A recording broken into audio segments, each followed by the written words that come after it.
Alright, we're here at GoToMath.com. Bet you thought this was a silent film. We're here at finding the area between curves. Man, that really gets on my nerves. I go to a YouTube video and there's no sound, and I don't know, I guess it works out sometimes, but most of the time it gets on my nerves. Find the area of the bounded region, round answer to two decimal places. Let's click on that. I believe that's what we're looking for. Find the area of the bounded region, round answer to two decimal places. Whoa, so we're finally getting out of straight lines. Well, wait a minute, we still got one right here. And getting into some more curve stuff. Um, Non-linear stuff. Let's see. That looks like somebody's tongue dipped in acid. Maybe it's a bowl full of acid. Maybe it's part of a football. I don't know. Whatever.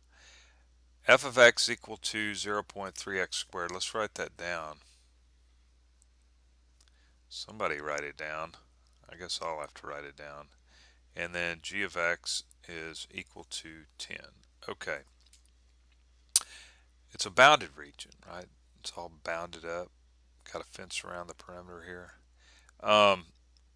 We don't know how far over to go. We don't know what this is. What's this x value? Well, we'll figure it out here in a minute. The thing about mathematics is, or physics or chemistry, if we've got symmetry involved, we can simplify the problem down a little bit by utilizing symmetry. And that means what we're going to end up doing here is we're going to find this area between 0 and whatever this is, and then just take that answer and multiply it by 2. That'll give us this total area, right? So that's what we're going to do. Let's head over to the whiteboard. Write this stuff down. So we have f of x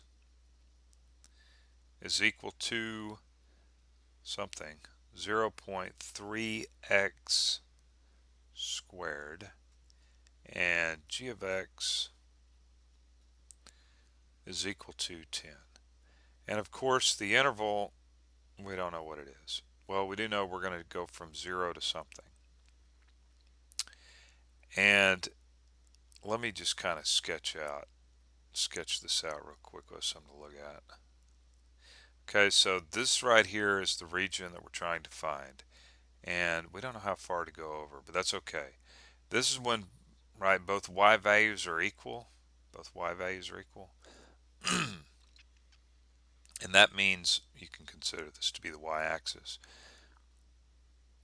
Let's just set both these guys equal to each other and solve for x, right? So you find this point of intersection, but the x is all we're interested in, right?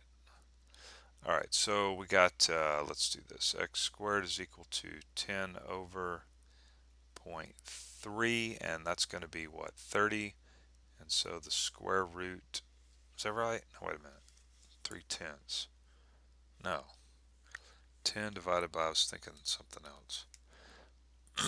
3, not 30. All right. So x is equal to the square root of 3. So we're going from 0 to the square root of 3, which is in the decimal representation, square root of 3 is like 1.73, but is that right? Wait a minute.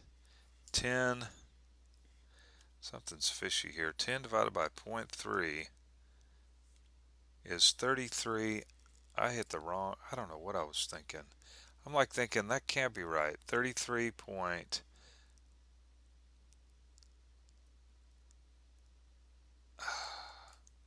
we'll have to do it this way, 100 over 3. Okay, scratch that out. So this is 100 over 3, and then you take the square root of that. All right, and of course we can break this down. The square root of 100 is 10 over the square root of 3, however you want to do this, right? So let me erase something here.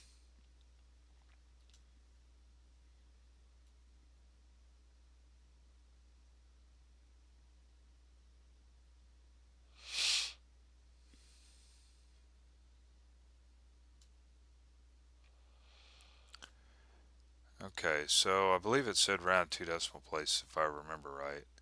I got 76.98. That's what you should get. Now, I went ahead and multiplied through by 2, remember. And that means multiplying this by 2, but then you just get 0 back. Okay, so that should be the total area. And of course, usually we'd say 76.98 square centimeters, meters, feet, whatever you use, miles, um, kilometers. But we're leaving that part off, so I got to mention that every time. And clicked on answer there, make sure. I got 76.98, round 2 decimal places, that's it. All right, so there you go. Come on over. We're here, go to math.com. Want to practice that? See you later.